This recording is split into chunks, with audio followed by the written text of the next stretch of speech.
Welcome to Lynn Cooks and More.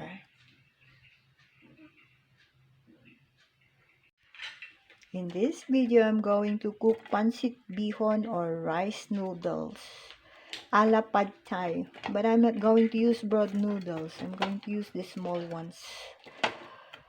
With eggs, munggo sprouts or bean sprouts, tokwa or hard tofu, liquid seasoning, soy sauce. Instead of tamarind puree, I'm going to use ketchup, tomato ketchup. And we have the veggies here. Cabbage, carrots, beans, peppers, tomatoes. Welcome to watch. And please subscribe.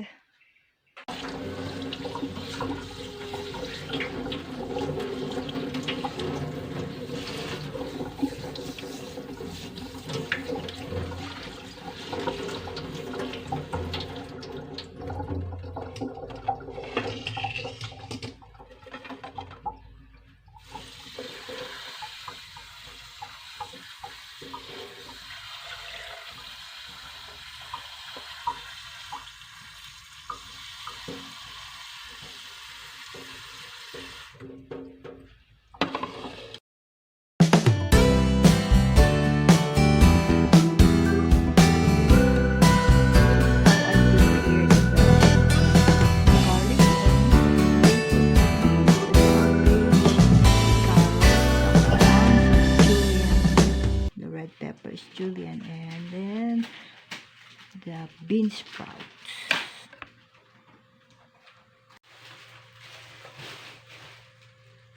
Getting warm. So I'll put some cooking oil.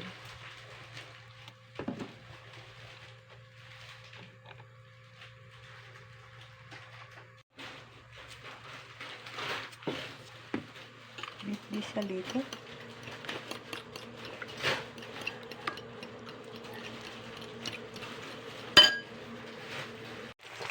I'm frying some of the eggs for garnishing. I have flipped them over.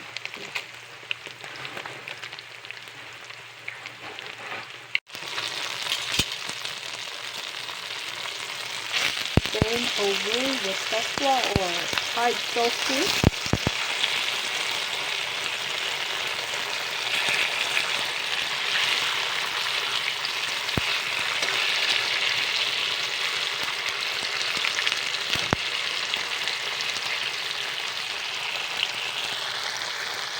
Don't wait for it to brown, just like this side, or more brown if you like.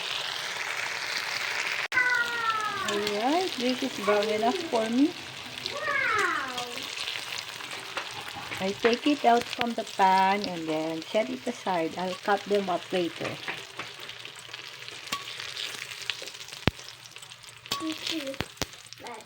Soya oil.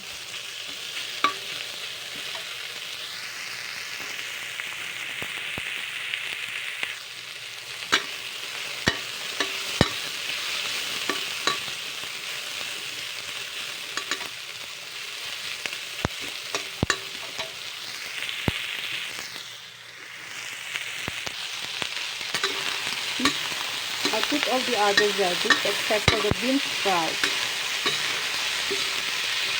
I'll put it in after the rice noodles.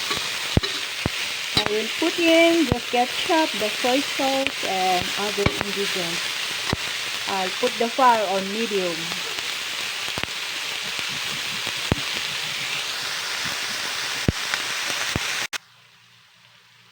Season all.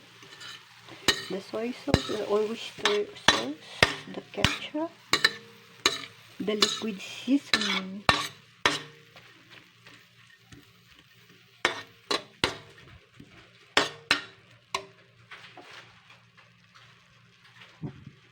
put the fire on high again, and then I will put in the rice noodles or bihon. There, ready for the rice noodles.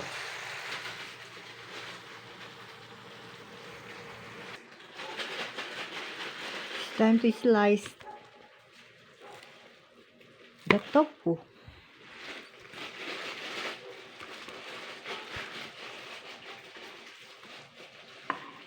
and the eggs.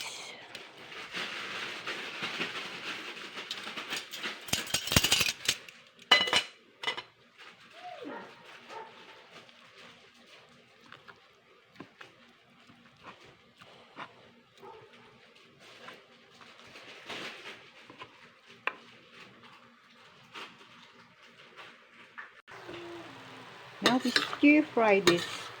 Stir saute. It's not frying, sauteing.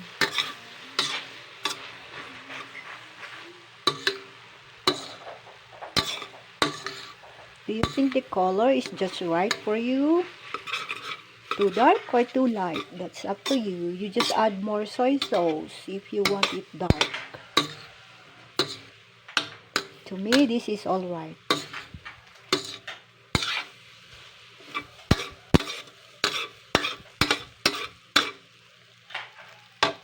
Okay, it's time to put the beans. Oh, sorry. Now I put some of the eggs. Break it down. I also put in the bean sprouts or munggo sprouts. There. Then mix it together.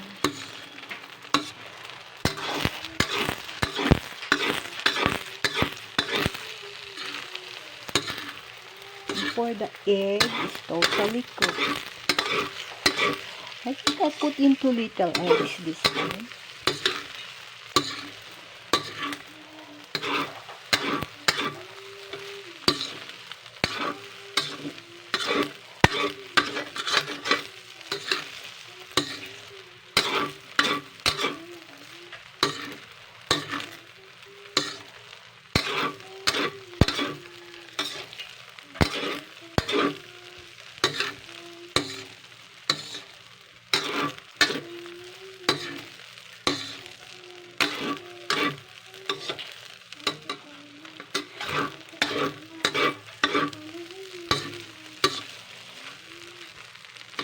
Then we put in the tokwa and the eggs.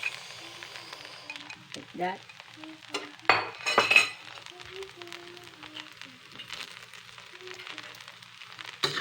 Then mix it some more.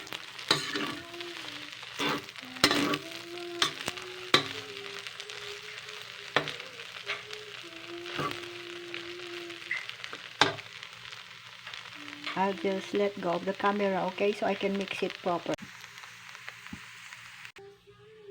I'm putting more eggs because kulang talaga.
I'll just mix them up some more and then this is done.